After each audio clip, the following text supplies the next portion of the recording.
In this lesson, we're going to talk about how to repeat row and column print titles when we go to print our spreadsheet. So I'm on my 07 Messenger print spreadsheet or workbook.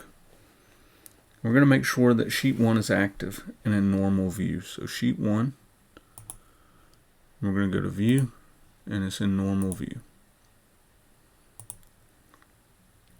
So we're going to go to the page layout ribbon or tab on our ribbon. And in the page setup group, click the print titles button.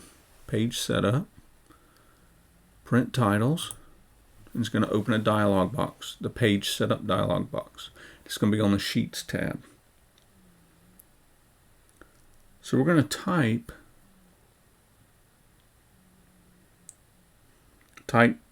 A1 to A or to I-54 in the print area text box.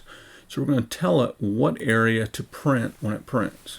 So print area A1 to I-54. So that's a colon between there. Let's see. I-54. Now I'll zoom in a little bit.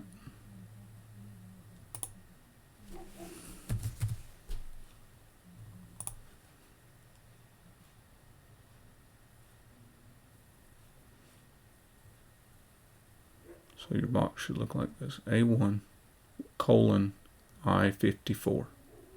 That's all there is to it.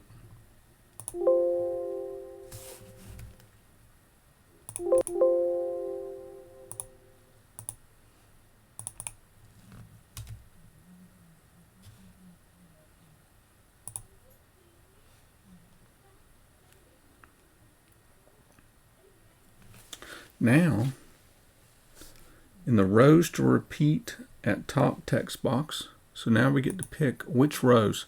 So we want to leave this title here. So if we want rows 1, 2, and 3, we're going to type 1 colon 4. So that's going to repeat the first 4 rows of our workbook. So now let's go to print preview, and it'll take us to backstage. And we're going to see that 1 through 4 are here, or these are here. We click down here to go to page 2. We see that it's going to print the same thing at the top. And that's all it takes to tell Excel which rows to print again.